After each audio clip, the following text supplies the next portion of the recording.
ரட்சண்ய கண்மலை. அல்லேலூயா. நம்முடைய ஆண்டவருக்கு இன்னொரு பேர் உண்டு. என்ன பேரு? ரட்சண்ய கண்மலை. என்ன செய்யணும்? அவரை பாடணும், கம்பீரமாய் பாடணும், சங்கீர்த்தனம் பண்ண கடவுள். அவரை நாம் துதிக்கணும், அவரை நாம் பாடி அவரை கொண்டாட வேண்டும் என்று வேதம் நமக்கு தெளிவாய் சொல்லுகிறது. அல்லேலூயா, அல்லேலூயா. இந்த ரட்சண்ய கண்மலை ஆகிய கிறிஸ்து, நாம் தேவனை துதிக்கணும். கண்மலை, அந்த கண்மலை கிறிஸ்து தான். அந்த கண்மலை யாருங்க? கிறிஸ்து என்று எழுதப்பட்டிருக்கிறது. அந்த கண்மலையாகிய கிறிஸ்துவை குறித்து நாம் என்ன செய்யணும்னா அவரை துதிக்கிறதா நம்முடைய வேலை. பாடணும், ஆர்ப்பரிக்கணும், அவரை தொழுது கொள்ளணும். அவருடைய சமூகத்திலே நாம் துதியோடு கூட அவருடைய சமூகத்திலே நாம் வந்து அவரை கொண்டாடணும். ரட்சண்ய கண்மலை நமக்கு ஒரு பெரிய ரட்சிப்பை கொடுக்கிறவர். உலகத்தை ரட்சிக்க வந்த கிறிஸ்து, உலக ரட்சகர் என்று சொல்லி எழுதப்பட்டிருக்கிறது. தேவனுடைய பிள்ளைகளே, இந்த ரட்சிப்பு ரொம்ப முக்கியம்.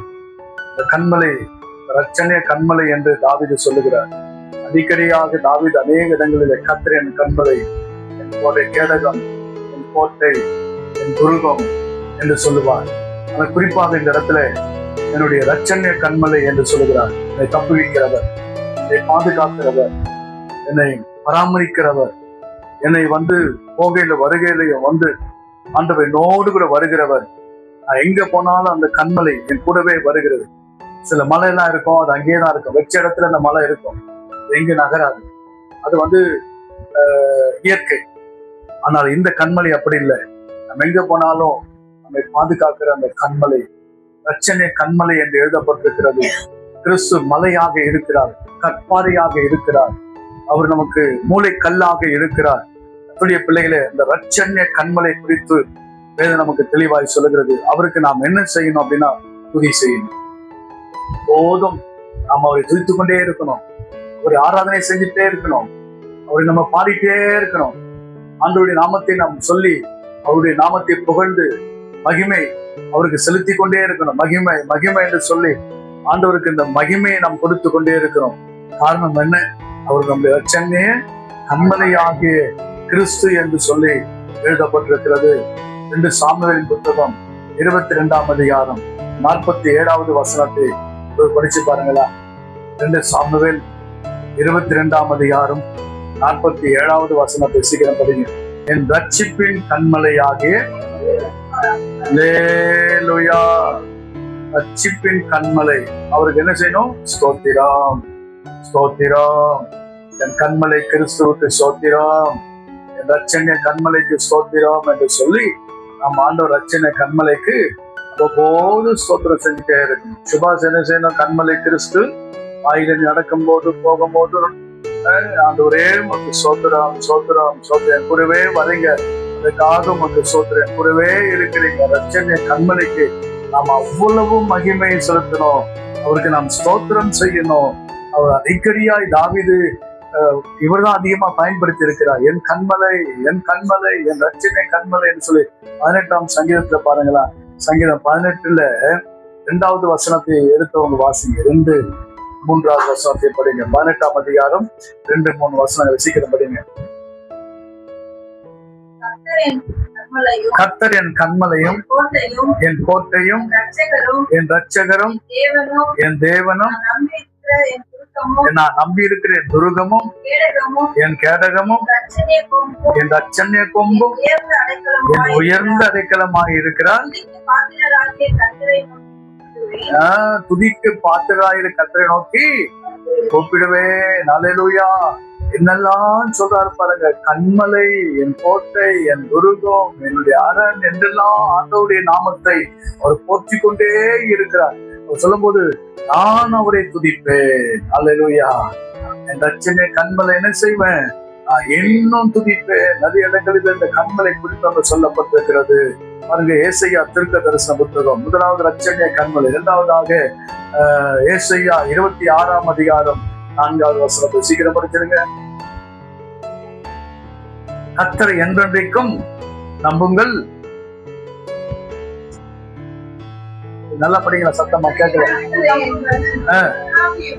கர்த்தராகிய யெகோவா நித்திய கன்மலை. சொல்லுங்க, என்ன கன்மலை? நித்திய கன்மலை.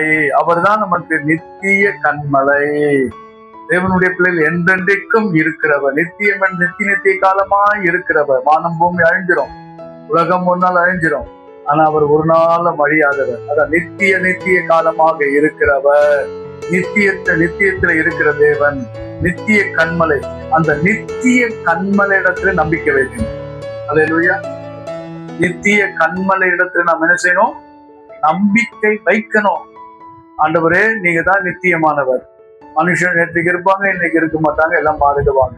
ஆனா ஆண்டவரோ நித்திய கன்மலை. நான் மனுஷர் மேல் நம்பிக்கை வைக்க கூடாது, பிரபுக்கள் மேல் நம்பிக்கை வைக்க கூடாது, அதிகாரிகள் மேல் நம்பிக்கை வைக்க கூடாது.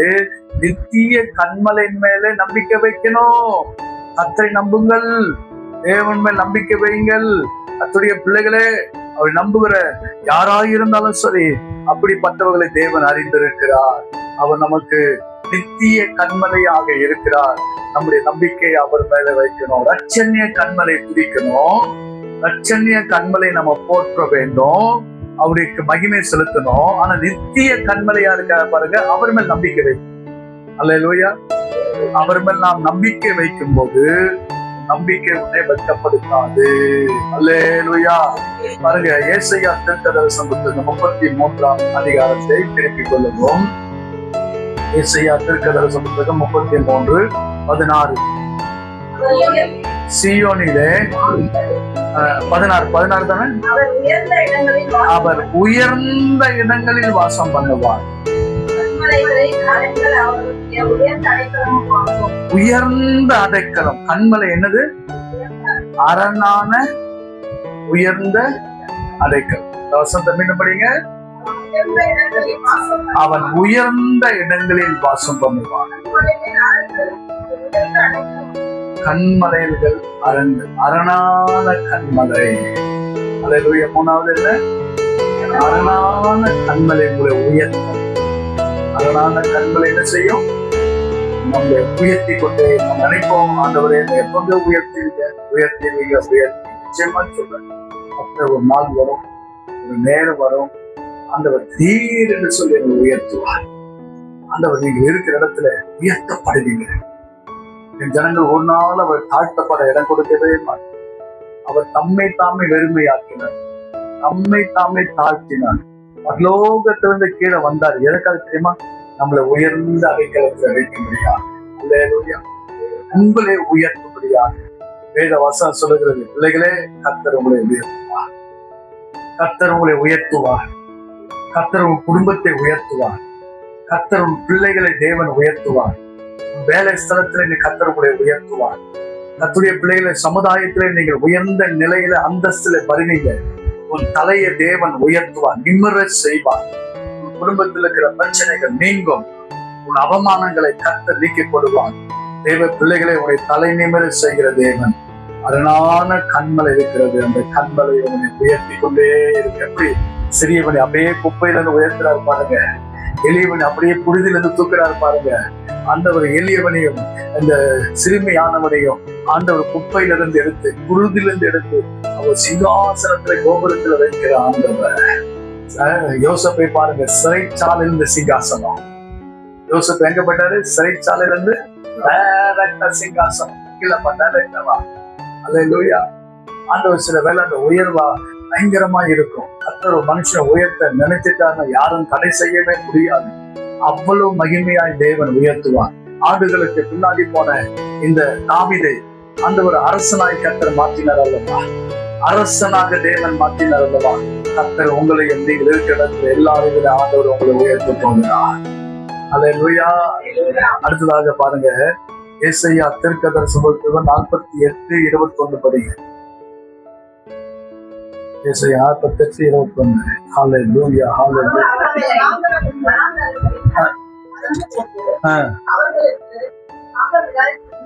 தாகவீடா இருந்ததில்லை, கண்மலையிலிருந்து தண்ணீர் அவர்களுக்கு சுரக்க பண்ணினார், கண்மலையை பிளந்தார், தண்ணீர் ஓடு வந்தது. தேவையை சந்திக்கும் கண்மலை. அல்லேலூயா. நமக்கு என்ன தேவை இருக்குதோ அந்த கண்மலையிலிருந்து இருக்குதா, கண்மலையிலிருந்து நம்முடைய தேவையை சந்திக்கிற தேவன். அல்லேலூயா. கண்மலை என்பது கிறிஸ்து. ஆண்டவர் ஒரு முறை அதையும் சொன்னார், ஒரே முறை தான் அடிக்கணும். அல்லேலூயா. ரெண்டாவது முறையும் பேசுன்னு சொன்னாரு, ரெண்டாவது முறை அடிச்சுட்டாரு மோசே. ஆனாலும் அவங்களுக்கு தண்ணீர் சுரக்க பண்ணினார். கர்த்தருடைய பிள்ளைகளை அவர் ஒரு தரம் தான் அழிக்கப்பட்டார். ஆண்டவராகிய இயேசு கிறிஸ்து மறுபடியும் அல்ல. ஆகவே எனக்கு அன்பான கர்த்தருடைய பிள்ளைகளை, நம்முடைய கண்மலை கிறிஸ்து இருக்கிறார் அல்லவா, அவர் நம்முடைய தேவைகளை கட்ட சந்திப்பார். சுரக்க பண்ணினார். கண்மலையிலிருந்து தண்ணீர் அவர்களுக்கு சுரந்து வந்தது. கண்மலையை பிளந்தார், தண்ணீர் ஓடி வந்தது. எங்க? வனாந்தரத்திலே. தேவ பிள்ளைகளே, நீங்கள் வனாந்தரமான ஒரு சூழ்நிலையில, அப்படின்னா என்ன? ஒரு வெறுமையான ஒரு வாழ்க்கையா, தேவை நிறைந்த ஒரு வாழ்க்கை, கஷ்டம் நிறைந்த ஒரு வாழ்க்கை, நிறைய நெருக்கமான ஒரு வாழ்க்கையில நான் இருக்கிறேன்னு நீங்க சொல்லலாம். ஆனாலும் கூட பைபிள் வேத வசனம் அவர்கள் தாக வீடா இருந்தது இல்லை என்று எழுத, ஒரு நாளும் கர்த்தர் நம்மளை கைவிடவே மாட்டோம். தொய்ந்து போன ஆத்துமா, விடாய்த்து போன ஆத்துமாக்கள், கர்த்தருடைய பிள்ளைகளை, ஒருவேளை நீங்க தொய்வடைந்திருக்கலாம், சோர்ந்து போயிருக்கலாம், விடாய்த்து போயிருக்கலாம், கலைத்து போயிருக்கலாம். ஆண்டவர் நிச்சயமாகவே நீங்கள் என்ன இருந்தாலும் சரி, அவன் அப்பம் அவனுக்கு கொடுக்கப்படும், அவனுடைய தண்ணீரை நான் அவனுக்கு கொடுப்பேன் என்று கர்த்தர் சொல்லியிருக்கிறார். தேவை எதுவா இருந்தாலும் நிச்சயமாகவே ஆண்டவர் சந்திக்க வல்லவராக இருக்கிறார். அல்லேலூயா, அல்லேலூயா. அவருடைய பிள்ளைகளாகிய நாம் ஒரு நாள் வெட்கப்பட்டு போகவே மாட்டேன். ஏசாயா 51 முதல் வசனத்தை வாசிங்க. நீதியை பின்பற்றி கர்த்தரை தேடுகிற நீங்கள் எனக்கு செவி கொடுங்கள். நீங்கள் வெட்டி எடுக்கப்பட்ட கண்மலை, நீங்க தோண்டி எடுக்கப்பட்ட, நோக்கி பாருங்க சொல்ற, நோக்கி பாருங்க, நோக்கி பாருங்க. பிள்ளைகளே, அடுத்த வசனம் சொல்லுகிறது, உங்கள் தகப்பனாகிய ஆபிரகாமை உங்கள் பெற்ற சாராயை நோக்கி பாருங்கள்.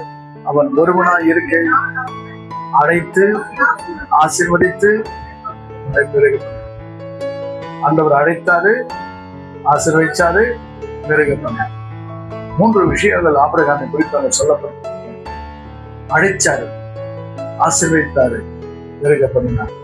இந்த 3 விஷயத்தை ஆண்டவரை கேளுங்க. ஆண்டவரே, என்னை அழிச்சது நீங்க தாங்க, ஆசீர்வதியும், ஆசீர்வதித்து எல்லையை பெருக்க பண்ணும் ஆண்டவர், இதை பெருக செய்யுங்க ஆண்டவரே.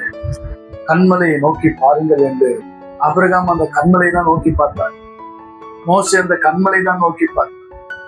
எலியா அந்த கண்மலை தான் நோக்கி பார்த்தார். நீங்களும் நானும் அந்த கண்மலை நோக்கி தான் பார்க்கிறோம். சிலுவை தான் நமக்கு கண்மலை, இயேசுதான் நமக்கு கண்மலை. அவரை நோக்கி நம்ம பார்க்கும் போது கர்த்தர் ஒரு நாளும் உங்களை கைவிடவே மாட்டார். அல்லேலூயா, அல்லேலூயா. சங்கீதம் 71 3வது வசனத்தை வாசிங்க. சங்கீதம் 71.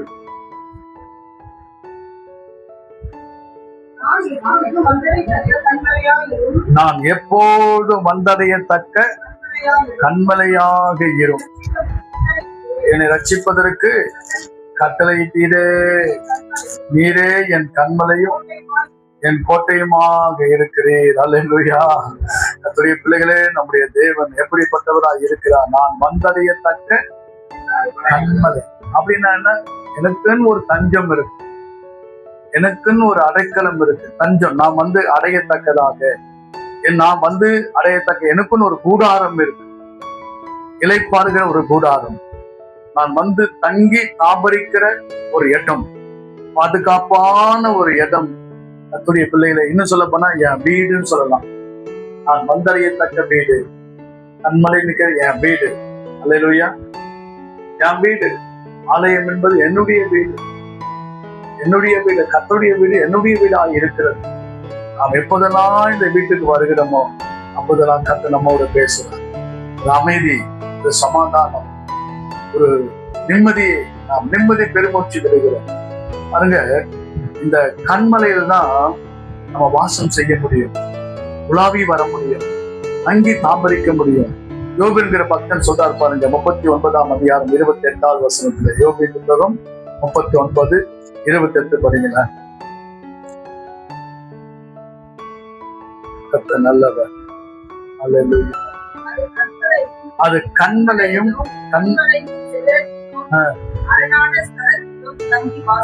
தங்கி வாசம், நீங்களும் நானும் தங்கி வாசம் பண்ணக்கூடிய ஒரு கண்மலை இயேசு.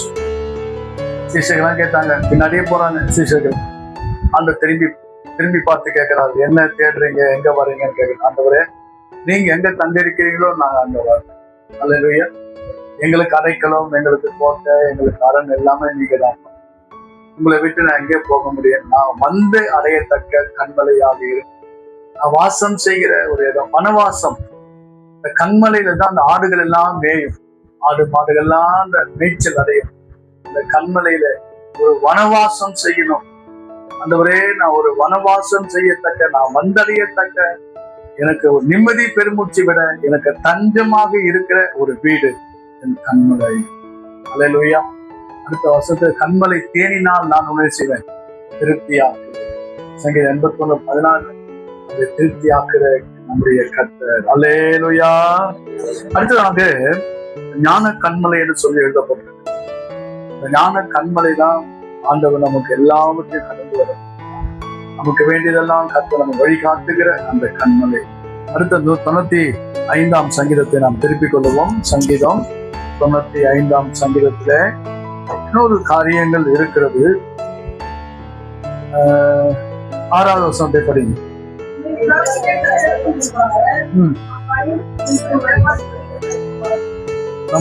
நம்மை உண்டாக்கின கர்த்தருக்கு முன்பாக பணிந்து குனிந்து முழங்கால். பணிந்து குனிந்து, பணிந்து குனிந்து, பணிந்து குனிந்து. இந்த பணிவு நம்முடைய வாழ்க்கையில இருக்க வேண்டும். கர்த்தருக்கு முன்பாக நீங்களும் நானும் என்ன செய்யணும்? பணிய வேண்டும். அந்த பணிவு நம்முடைய வாழ்க்கையில இருக்கத்தக்க வேண்டும். அந்த பணிவு ரொம்ப முக்கியம், அவசியமாக இருக்கிறது. பிரியமான கர்த்தருடைய பிள்ளைகள், நான் கர்த்தருக்கு முன்பாக பணிந்து குனிந்து முழங்கால் படியிட கடவோம் ஆறுங்கள் என்று சொல்லப்பட்டிருக்கிறது. பிரியமான கர்த்தருடைய பிள்ளைகளே, அவர் யார்? நம்மை உண்டாக்கின கர்த்தர். அவருக்கு முன்பாக நம்ம எப்படி இருக்கணும்? பணிவா. பணிந்து என்ற ஒரு வார்த்தை, பணிந்து என்ற ஒரு வார்த்தை தொழுகை செய்வதற்கு ஒரு அடையாளம், தொழுகைக்கு ஒரு அடையாளம். குனிந்து ஆண்டவரை கும்பிடுகிறதான, குனிந்து கும்பிடுவேன், கர்த்தரை கும்பிடுகிறேன், வணங்குகிறேன், சேவிக்கிறேன், பின்பற்றுகிறேன், பணிந்து கொள்ளுகிறேன் என்றது, ஆராதிக்கிறேன் என்ற ஒரு வார்த்தை ரொம்ப முக்கியமான ஒரு வார்த்தையாக இருக்கிறது. அடுத்ததாக நீங்கள் ஆதியாகம புத்தகம் 24ஆம் அதிகாரத்தை நாம் திருப்பிக் கொள்வோம். 24, 26வது வசனத்தை வாசிப்போம்.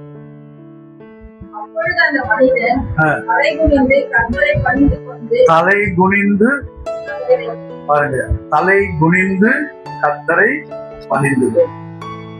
அந்த இடத்துல சொல்லப்பட தலை குனி, பணங்குதல்.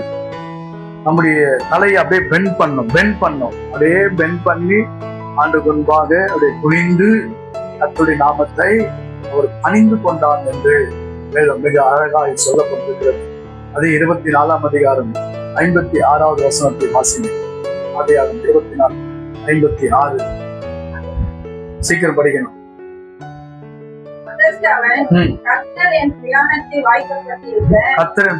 வாய்க்கப்பட்டிருக்க நீங்கள் எனக்கு தடை செய்யாதீர்கள். நான் என் எஜமானிடத்திற்கு போக என்னை அனுப்பிவிட வேண்டும் என்றார். அப்பொழுது அவர்கள் பெண்ணை அழைத்து அவள் வாய்ப்பிறப்பை கேட்போம் என்று சொல்லி ரெபெக்காளை அழைத்து, நீ இந்த மனிதனோட கூட போகிறாயா என்று கேட்டார்கள். அவள் போகிறேன் என்றார். அப்படியே அவர்கள் தங்கள் சகோதரியாகிய இன்னொரு இடத்துல எழுதப்பட்டிருக்கும். அப்படியே அவர் என்ன பண்ணாரு? தலை குனிந்து அணிந்து என்ற ஒரு வார்த்தை இரண்டாவதாக சொல்லப்பட்டிருக்கும். 48 தலை குனிந்து, தலை குனிந்து கர்த்தரை பாருங்க. நம்ம வாசந்த 26ஆம் வசனமோ 48வது வசனத்துல பாத்தீங்கன்னா தலை குனிந்து கர்த்தரை பணிந்து. அவர் யாரை பணிஞ்சுக்கினாரு? கர்த்தரை பணிந்து கொண்டாரு. அதுதான் ரொம்ப முக்கியம். நம்ம கர்த்தருக்கு முன்பாக தான் தலை குனியணும் தவிர மனுஷனுக்கு முன்பாக தலை குனிய கர்த்தரை விடவே மாட்டார். நீங்களும் நானும் யாருக்கு முன்பாக தலை குனியணும்? கர்த்தருக்கு முன்பாக தான் நீங்களும் நானும் தலை குனியணும். மனுஷருக்கு முன்பாக எவ்வளவு பேரா ஆளாகக்கூட இருக்கட்டும், யாருக்கிட்டே போய் நம்ம பணிந்து கொள்ளக்கூடாது. கர்த்தரை மாத்திரம் தான் நம்ம செய்யணும். ஏன்னா தாவீது ஏன் சொல்றேன்னா, நம்மை உண்டாக்கின கர்த்தர் அவர். நம்மை உண்டாக்கின கர்த்தர் முன்பாக நம்ம பணிந்து கொள்ள வேண்டும். நீங்கள் நானும் கர்த்தரை பணிந்து கொள்ள கர்த்தர் நமக்கு உதவி செய்வானாக. அடுத்ததாக யாத்திராகமம் சில வசனங்கள் வேகமா காண்பிக்கிறேன். யாத்திராகமம் 12:27. யாத்திராகமம் 12:27 கர்த்தருடைய பஸ்காவாகிய பலி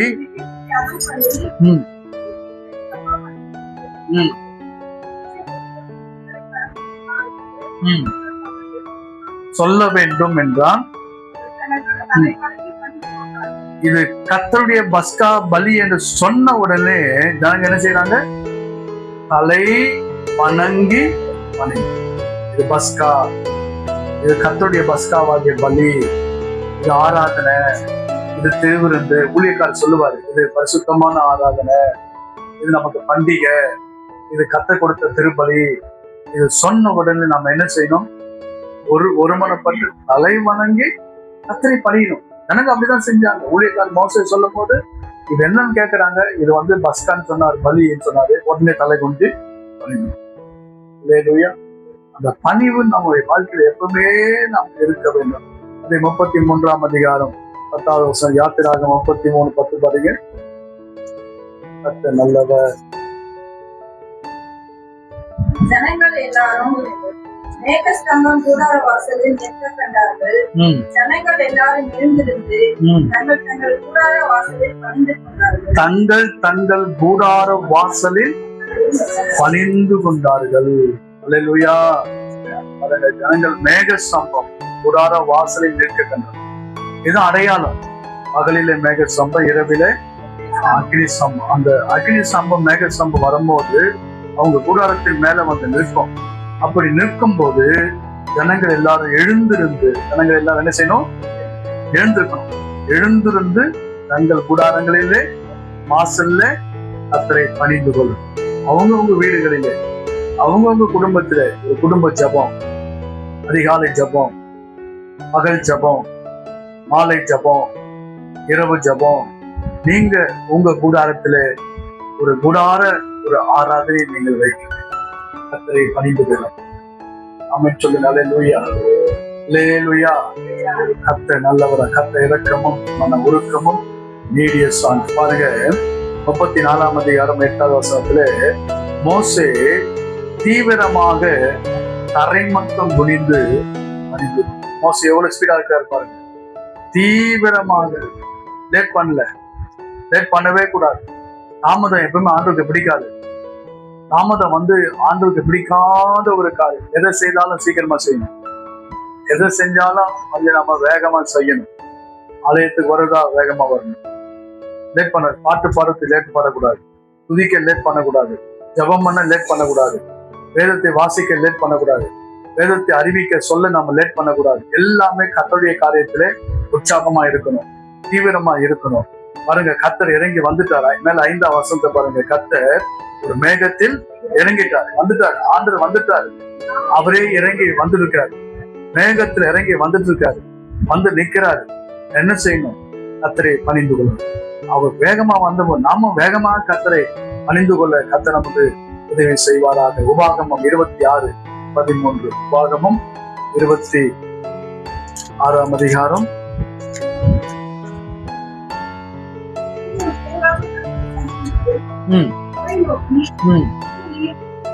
10ஆம் வசனம் படிக்க. 26:10. இப்போதும் இதோ கர்த்தாவே தேவரீர் எனக்கு கொடுத்த நிலத்தினுடைய கனிகளில் முதற் பலனை கொண்டு வந்தேன் என்று சொல்லி அதை உன் தேவனாகிய கர்த்தருடைய சன்னதியில் வைத்து தேவனாகிய கர்த்தருடைய சன்னதியிலே பணிந்து. அல்லேலூயா. எப்படி பணிந்து கொள்றாங்க ஜனங்கன்னா? முதற் பலனை வைத்து கர்த்தரை பணிந்து கொண்டார். முதற் பலன் இதுதான் கர்த்தர் சொல்ற முதற் பலன்களை கொண்டு வந்து கர்த்தரை பணிந்து கொண்டார். இதே போல ஆண்டவர் நமக்கு இந்த வாரத்துல ஆண்டவர் நமக்கு என்ன ஆசீர்வாதங்களை கொடுத்தாரோ அதுல இருந்து ஃபர்ஸ்ட் பார்ட், பெஸ்ட் பார்ட்டாக முதல் அந்த கன்னியை கொண்டு வந்து, அந்த முதற் பலனை கொண்டு வந்து, மாதத்திற்கு தேவன் நமக்கு கொடுக்கக்கூடிய அந்த ஆசீர்வாதத்திலிருந்து அதுல இந்த முதல் தசமாகத்தை கொண்டு வந்து கர்த்தருக்கு முன்பாக பணிந்து கொள்ள வேண்டும். ஆமென். அல்லேலூயா, அல்லேலூயா. யோசுவாவின் புத்தகம் 5ஆம் அதிகாரம் 13 படிங்க. யோசுவா 5ஆம் அதிகாரம் 13 படிங்க. கர்த்தர் நல்லவர். அல்லேலூயா, அல்லேலூயா, அல்லேலூயா. எரிகோவின் வெளியிலிருந்து ஒருவர், அது முக்கியப்படுத்துங்க அந்த வார்த்தை ஒருவர். ஒருவன் சொல்லல, ஒருவர் என்று சொல்லப்பட்டு அவனுக்கு எதிராக நின்றார். உருவின பட்டயம் அவர் கையில் இருந்தது. யோசுவா அவரிடத்தில் போய், நீர் எங்களை சேர்ந்தவரோ எங்கள் சத்துருக்களை சேர்ந்தவரோ என்று கேட்டான். அதற்கு அவர், அல்ல, நான் கர்த்தருடைய சேனையின் அதிபதியா இப்பொழுது வந்தேன் என்றார். அப்பொழுது யோசுவா தரையிலே முகம் குப்புற விழுந்து பணிந்து கொண்டு அவரை நோக்கி, ஆண்டவரே,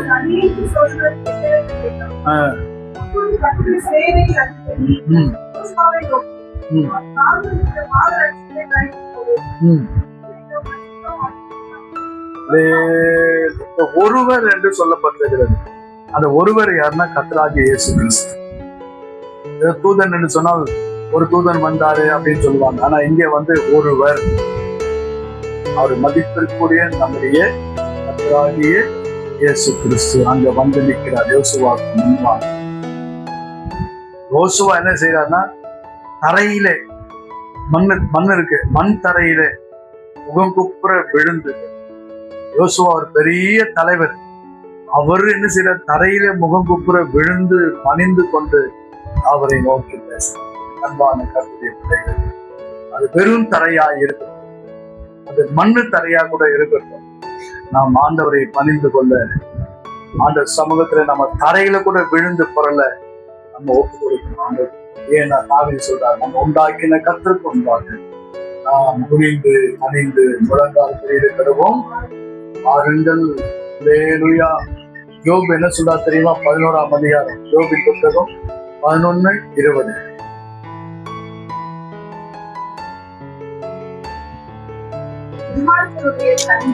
துன்மார்க்கருடைய கண்கள் பூத்து போய் 11:21.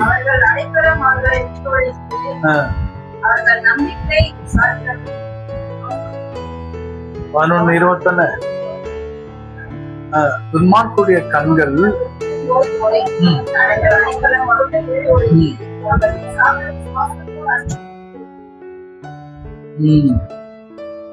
அங்க எழுதப்பட்டிருக்கும், தரையிலே பணிந்து அப்படின்னு யோபு சொல்லுவார். தரையிலே பணிந்து என்ற ஒரு வார்த்தை அங்க வரும். சரி, அது போகட்டும். அடுத்ததாக 2 சாமுவேலின் புத்தகத்தை நாம் திருப்பிக் கொள்வோம். 12ஆம் அதிகாரம் 20வது வசனம். அப்பொழுது தாவீது தரையை விட்டு எழுந்து ஸ்நானம் பண்ணி எண்ணெய் பூசிக்கொண்டு தன் வஸ்திரங்களை மாற்றி கர்த்தருடைய ஆலயத்தில் பிரவேசித்து பணிந்து கொண்டு, குழந்தை செத்து போச்சு. குழந்தை செத்து போன உடனே அவர் கேள்வி, அவர்கிட்ட யாரும் சொல்லல, சொன்ன ஏதாவது பிரச்சனை வருமோ என்று சொல்லி பயந்து அவங்களுக்குள்ள பேசுறது இவரு கேட்டு, சரி குழந்தை செத்து போச்சு என்ன செய்யறது அப்படின்னு சொல்லிட்டு என்ன பண்றாருன்னா, 20வது வசனத்துல, அப்பொழுது தாவீது தரையை விட்டு எழுந்து ஸ்நானம் பண்ணி எண்ணெய் பூசிக்கொண்டு வஸ்திரங்களை மாற்றி கர்த்தருடைய ஆலயத்தில் பிரவேசி. செத்து போன பிறகு எங்க போறாரு? டெத் ஆயிடுச்சு. இப்ப நீங்க ஆலயத்துல இருக்கிறீங்கல்ல, திடீர்னு ஒரு சாவு செய்தி வந்துச்சுன்னா நம்ம சொந்தக்காரங்க யாராவது என்ன செய்வோம்? பாதியில விட்டு ஓடிடுவோம். பாதியில விட்டுட்டு ஓடிடுவோம். ஆசிரியர் சொல்லிடுங்க, நான் போறேன், டெத்துக்கு போறேன். ஆனா இவங்க வீட்டுல டெத் ஆன உடனே எங்க வராரு? ஆண்டவருடைய ஆலயத்துக்கு. இதுதான் உங்களுக்கும் தாவீதுக்கு இருக்கிற வித்தியாசம். நமக்கும் தாவீதுக்கும் இருக்கிற வித்தியாசம் என்னன்னா, நம்ம வீட்டுல டெத் ஆன பிறகு நம்ம நேரா என்ன செய்வோம்? டெத்து வீட்டு தான் எதிர்த்து தான் இருப்போம், இங்கேதான் இருப்போம். தாவீது அப்படி இல்லை. செத்து போச்சுன்னு சொன்ன உடனே நேரா வராரு, எழுந்துக்கிறாரு, ஸ்நானம் பண்றாரு, எண்ணெய் பூசுறாரு, வஸ்திரங்களை மாத்துறாரு, ஆலயத்துக்கு போய் கர்த்தரை பணிந்து கொள்றாரு. அதுக்கப்புறம் வீட்டுக்கு போறாரு, சாப்பிடுறாரு. இதெல்லாம் பார்க்கும்போது அந்த குழந்தை வியாதியா இருக்கும் போது நான் அழுதேன், ஜெபித்தேன். கர்த்தர் வந்து இந்த குழந்தை எடுத்துட்டாரு. அது உயிரோடு இருக்கிற வரைக்கும் நான் போராடினேன். செத்த பிறகு அது என்கிட்ட திரும்ப வராது, நான் தான் அங்க போனோம். அப்ப கர்த்தர்கிட்ட போன பிறகு நம்ம என்ன செய்யணும்? அழுதுனக் கூடாது. ஸ்நானம் பண்ணணும், வஸ்திரத்தை மாற்றணும், எண்ணெய் வைக்கணும், குளிக்கணும், எல்லாம் செய்யணும், சாப்பிடணும், கர்த்தரை பணிந்து கொள்ளணும். அப்படி ஒரு காரியத்தை தாவீது அந்நாள்ல செஞ்சார். நீங்களும் நானும் எப்பவுமே கர்த்தருடைய ஆலயத்துல போய் பணிந்து கொள்வதை நம்ம மாற்றவும் கூடாது, மறக்கவும் கூடாது. அல்லேலூயா. நெகேமியாவின் புத்தகம் 8ஆம் அதிகாரம் 5-6 வசனங்களை வாசிக்கிறேன்.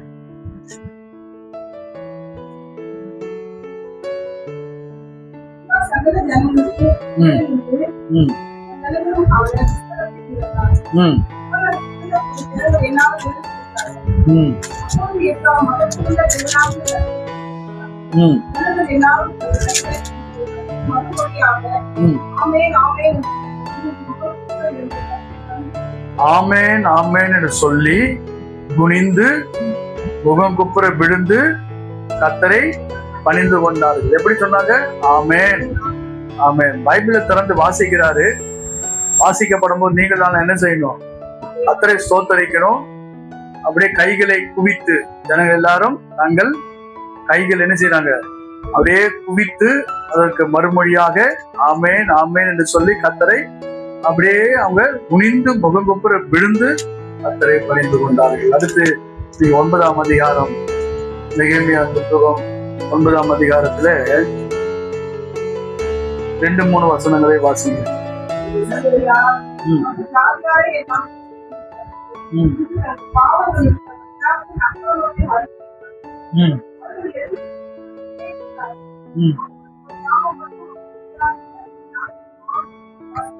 ஒரு ஜாமம் மட்டும் நியாயப்பிரமாண புத்தகம் வாசிக்கப்பட்டது. பின்பு ஒரு ஜாமம் மட்டும், அப்போ ஒரு ஜாமம் பைபிள் படிக்கிறாங்க, இன்னொரு ஜாமம் வந்து பாவ அறிக்கை செய்யறாங்க, கர்த்தரை பணி. அப்போ ஒரு ஜாமம், அடுத்தது இன்னொரு ஜாமம், 2 ஜாமம் தான் அங்க ஜனங்க சொல்லப்பட்டிருக்கு. ஒரு ஜாமம் என்று சொன்னால் 3 மணி நேரம். ஒரு ஜாமம் என்று சொன்னால் எத்தனை? 3 மணி நேரம், அல்லது 2 மணி 24 நிமிடங்கள் என்று சொல்லலாம். ஆனா 3 மணி நேரம் தான் அங்கே சொல்லப்பட்டிருக்கு. அப்போ முதல் ஜாமம், 2வது ஜாமம் அப்படின்னு அங்க எழுதப்பட்டது. அப்ப எத்தனை மணி நேரம் இருந்துக்கிறாங்க ஜனங்க? 6 மணி நேரம் ஆலயத்தில் இருந்துக்கிறாங்க. 6 மணி நேரம். இந்த 6 மணி நேரத்தை 3 மணி நேரம் பைபிள் ரீடிங் அவங்க வாசிக்கிறாரு, இவங்க கேட்கிறாங்க. 3 மணி நேரம் பிரசங்கம். அடுத்த 3 மணி நேரம் பாவ அறிக்கை செய்து கர்த்தரை பணிந்து கொள்றாங்க. ஆக மொத்தம் 6 மணி நேரம் என்று அங்கே சொல்லப்பட்டிருக்கு. இதெல்லாம் நம்ம பார்க்கும்போது நம்முடைய தேவன் எவ்வளவு பெரியவர் என்பதை நாம் அறிய வேண்டும். ஆகவேதான் தாவீது சொல்லும் போது நாம் பயபக்தியுடனே கர்த்தரை செய்வேன், பணிந்து கொள்ளுவேன் என்று சொல்லுவார். இதோட மத்திய சுவிசேஷ புத்தகம் 28ஆம் அதிகாரம் 9வது வசனத்தை வாசி. 28:9. அவர்கள் அவருடைய சீஷர்களுக்கு அறிவிக்க போகிற போது இயேசு தாமே அவர்களுக்கு எதிர்ப்பட்டு வாழ்க என்றார். அவர்கள் கிட்ட வந்து அவருடைய பாதங்களை தழுவி அவரை பணிந்து கொண்டார்கள். கிட்ட வரணும். அல்லேலூயா. கிட்ட வரணும். யார் கிட்ட வரணும்? சுவாமியுடைய அந்த பாதத்தின் கிட்ட வரணும். நம்ம எல்லாம் நிறைய பேர் ஆராதனைக்கு ரொம்ப தூரமா இருக்கிறோம். தேவனை தொழுது கொள்வதற்கு ரொம்ப தூரமா இருக்கிறோம். கொஞ்சம் கிட்ட வாங்க. இன்னும் ஜபாலயத்துக்கு என்ன கிட்ட கிட்ட கிட்ட கிட்ட கிட்ட கிட்ட கர்த்தருடைய பாதத்துக்கு கிட்ட மரியாதை போல ஏசப்பாவுடைய பாதத்துக்கிட்ட நாம துணிந்து நாம அவரை பணிந்து கொள்ள கர்த்தர் நமக்கு உதவி செய்வாராக. அல்லேலூயா அல்லேலூயா. சங்கீதம் 95 திருப்பி கொள்ள நிறைய காரியங்கள் அந்த சங்கீதத்தை நான் உங்களுக்கு வேக வேகமா சொல்லிட்டு விஷயத்தை மட்டும் சொல்லிட்டு போயிட்டே இருக்கிறேன்.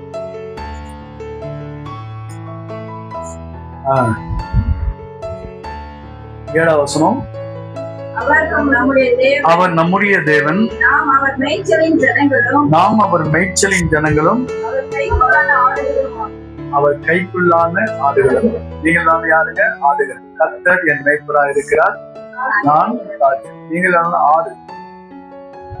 செம்மறியாடா வெள்ளாடா கருப்பாடா தெரியாது, ஆனா ஆடு. அல்லேலூயா. நீங்கள் நான் யாருடைய ஆடு? கர்த்தருடைய ஆடுகளா இருக்கு. எப்படிப்பட்ட ஆடுகளா இருக்கிறோம் அப்படின்னு பாத்தீங்கன்னா, கைக்குள்ள இருக்கிற ஆடு, இந்த உள்ளங்கையில இருக்கிற ஆடு, ஒரு கைக்குள்ள இருக்கிற, கைக்கு வெளியே இருக்கிற ஆடும் இருக்குது, கைக்கு உள்ள இருக்கிற ஆடும் இருக்குது.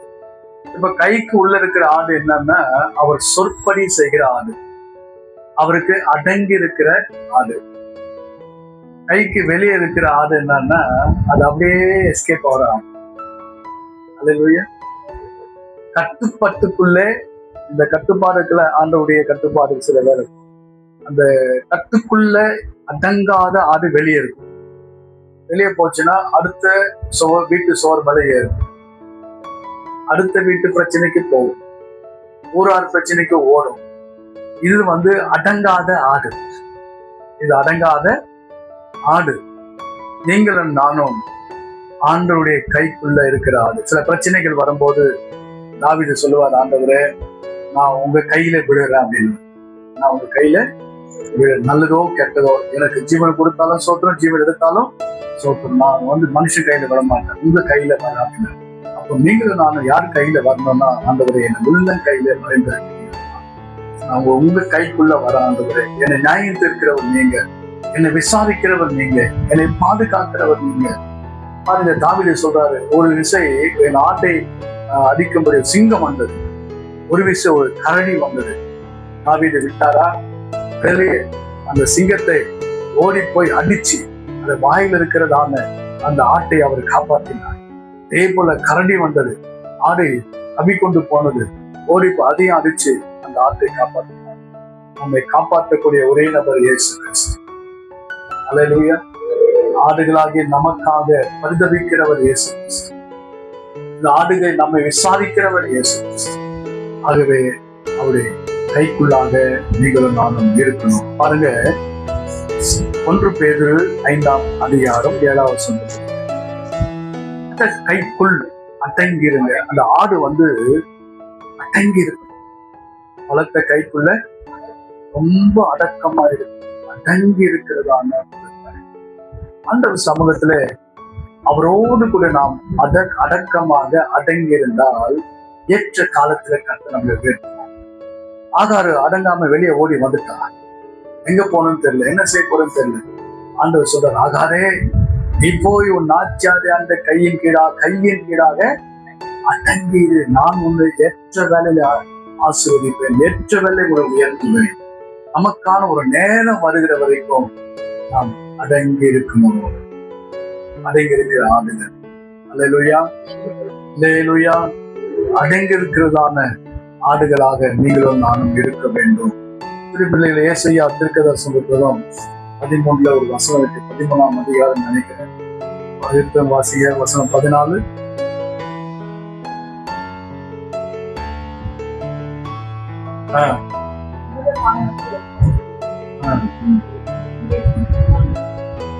பதிமூன்றாம் அதிகாரம் 13ஆம் அதிகாரம் 14ஆம் வசனம். துரத்தப்பட்ட வெளிமானை போல யாரும் சேர்க்காத ஆட்டை போலவும் இருப்பார். பாருங்க, இது என்ன ஆடு அப்படின்னா, இந்த ஆடு தன்னந்தனியாகவே இருக்கும், சுத்தி இருக்கும். இந்த ஆடு யாருமே சேர்க்க மாட்டாங்க.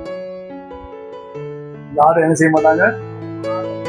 இது வீட்டுக்கு அடங்காது, போதகருக்கும் அடங்காது, இது கர்த்தருக்கும் அடங்காது, இது சபைக்கும் அடங்காது, இது தாய் தகவலுக்கு அடங்காது. இது அதனால்தான் யாரும் சேர்க்காத ஆடு அப்படிங்கிறது. இந்த ஆட்டை யாரும் சேர்க்க மாட்டாங்க. அப்படிதான் கர்த்தர் வந்து சில வேளை ஜனங்களை வந்து கைவிடுறாரு.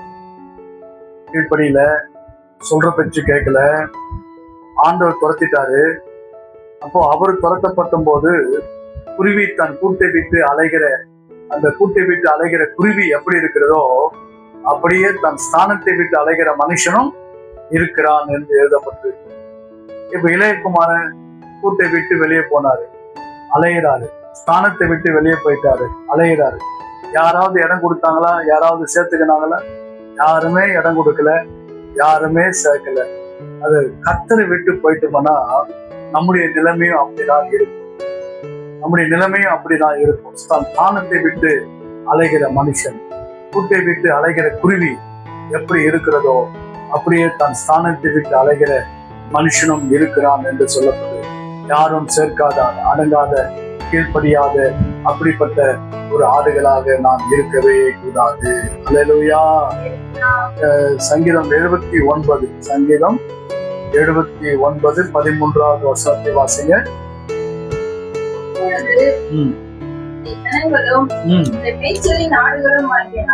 உம்முடைய மேய்ச்சலின் ஆடுகளுமாகிய நாங்கள் உம்மை என்றென்றைக்கும் புகழுவோம்.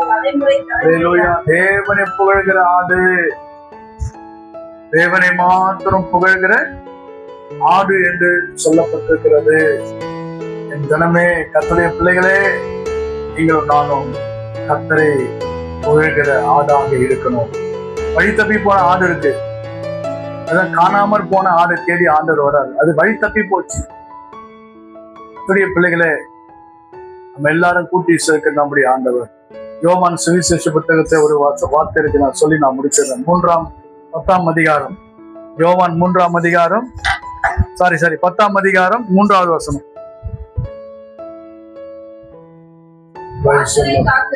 வாசலை காக்கிறவன் அவனுக்கு திறக்குகிறான். ஆடுகளும் ஆடுகள் சத்தத்திற்கு செவி கொடுக்கிற ஆடுகள் என்ன செய்யணும்? சத்தத்துக்கு செவி. அதான் சவுல் வந்து சாமுவேல் தீர்க்கதரிசிக்கு செவி கொடுக்காம போயிட்டு நிறைய ஆடு மாடுகள்லாம் கொண்டு வந்து வைக்கிறார். அப்போ சாமுவேல் கேட்கிறார், அப்பா இது எதுக்குப்பா இந்த ஆடு மாடுகள்? அந்த கர்த்தருக்கு காணிக்க அப்படின்னு. நீயே செவி கொடுக்கல, காணிக்க எதுக்குன்னு கேட்க. நீயே ஆண்டவருக்கு செவி கொடுக்கலப்பா, உன் காணிக்க எதுக்கு ஆண்டவருக்கு? உன் காணிக்க ஆண்டவர் கேட்கலையே. செவி கொடுக்காத ஒரு மனுஷனுடைய காணிக்கையா தேவன் விரும்புறாரு. அப்படிப்பட்ட காணிக்கைய தேவன் ஒரு நாளும் விரும்புறது அல்ல. உன்னுடைய ஆடு மாடுகள் உங்ககிட்ட இருக்கட்டும், கீழ்ப்படி. முதல்ல கீழ்ப்படிதலை கத்துக்கன்னு கேட்க. முதல்ல கீழ்ப்படி ஆண்டவர். முதல்ல ஆண்டவர் என்ன சொல்றாருன்னு கே. கர்த்தருக்கு கீழ்ப்படி, கர்த்தருக்கு செவி கொடு. காணிக்கலாம் 2வது. அல்லேலூயா. நம்ம ஆண்டவருக்கு கீழ்ப்படியும் போது கீழ்ப்படுகிற ஒரு ஆடாக, செவி கொடுக்கிற ஒரு ஆடாக, ஆண்டவரை பின்பற்றுகிற ஒரு ஆடாக, தேவனை புகழ்கிற ஒரு ஆடாக, அவருடைய தொழுவத்தில் இருக்கிற ஒரு ஆடாக, தேவ பிள்ளைகளே நாம் ஆண்டவருக்கு அடங்கி இருக்கிற ஒரு ஆடாக, ஒரு செம்மறி ஆடாக, தலை குனிந்திருக்கிற ஒரு ஆடாக, தாழ்மையான ஒரு ஆடாக, நம்முடைய வாழ்க்கையில் நம்ம வரக்கூடிய ஆடுகளை சகிக்கிற ஒரு ஆடாக நாம் காணப்பட கர்த்தர் நமக்கு கிருபை தருவாராக. அல்லேலூயா, அல்லேலூயா. அப்போ நம்முடைய அந்த இடத்துல எவ்வளவோ பேர் வழி போகிற இருதயம் அப்படின்னு சொல்லிட்டாரு. என்ன சொன்னாரு? வழுவி போகிற இருதயம். வழுவி போகும், அப்படியே வழுவி. அது இந்த மீன் இருக்கும், மீன் சேற்றில் இருக்கிற மீன் இருக்கும், அதுதான் குறவை மீன். சேற்றில் இருக்கிற மீன் பேர் என்ன? குறவை மீன். அந்த குறவை மீன் கையில வந்து மாட்டவே மாட்டோம். குறவை இப்படி பிடிப்பீங்க, அது போயிடும். பிடிப்பீங்க, அதை வழுவிட்டு போயிடும். இப்படி பிடிப்பீங்க, அது வந்து பிடிக்கவே முடியாத வழுவி. சாலமோனுடைய இருதயம் பார்த்தீங்கன்னா, அவனை சேர்ந்த ஸ்திரீகள் எல்லாரும் அவனுடைய இருதயத்தை வழுவி போக பண்ணினார். ஆண்டவர் வந்து ராத்திரியில பேசுறாரு, மகனே நீ அவங்களுக்குலாம் போகாத, எச்சரிக்கிறார். ஒரு முறை வந்து எச்சரிக்கிறாரு, 2வது முறையும் எச்சரிக்கிறாரு, மூன்றாவது முறை எச்சரிக்கிறாரு, தகாத உறவு வேணாம், அந்த ஐக்கியம் வேணாம், அவங்க எல்லாம் போவாதுன்னு. ஆண்டவர் வந்து ஒரு முறை வந்தாரு, 2ஆம் முறை வந்தார், 3ஆம் ராஜா ஆபீதுடைய மகன் சாலமோன், இஸ்ரவேலுக்கு ராஜா, பெரிய ஞானம் அறிவு உள்ளவர். அப்போ அவருடைய ஸ்திரீகள் வந்து நிறைய பேர் இருந்தாங்க. அவங்க எல்லாம் என்ன பண்ணாங்கன்னா, அவன் இருதயத்தை கொஞ்சம் கொஞ்சமா திருப்பினாங்க. யார் பக்கம் விக்கிரகத்தை இருந்தாங்க. எல்லாம் பெண்களும் சேர்ந்து அவனை வேற வழியில கொண்டு போய். அப்போ கர்த்தர் ரொம்ப துக்கப்பட்டார், ரொம்ப வேதனைப்பட்டார். சில வேளை ஆண்டவர் வந்து சொல்லுவாரு, அவங்க ஆலயத்துல இருக்கிறாங்க, அவங்க இருதயமும் எனக்கு தூரமா இருக்குது அப்படின்னு. அதை எரேமியா சொல்லும் போது, ஆண்டவரே நவமான ஒரு இருதயம், ஒரு புதிய இருதயம், ஒரு புதிய இருதயம், ஒரு சதை உள்ள ஒரு இருதயம் எங்களுக்கு தாங்கப்பா, உங்களை தொழுது கொள்ளக்கூடிய இருதயம் எங்களுக்கு வேண்டும் ஆண்டவர். தாவீதை ஜெபம் பண்ணும்போது, என் இருதயத்தை அறிந்து கொள்ளுங்க, என் சிந்தனைகளை அறிந்து கொள்ளப்பா. தேவனை அறிந்தும் அவரை மகிமைப்படுத்தாதபடிக்கு இருந்த அந்த இருதயம் இருள் அடைந்து போனது. ஒன்று அந்த ரோமர் 1:21 இருள் அடைந்த ஒரு இருதயமாய் அவர்கள் மாறி போனார். அவங்க இருதயம் முழுவதும் இருள் அடைந்து விட்டது. நாம் அப்படி இருக்கக்கூடாது.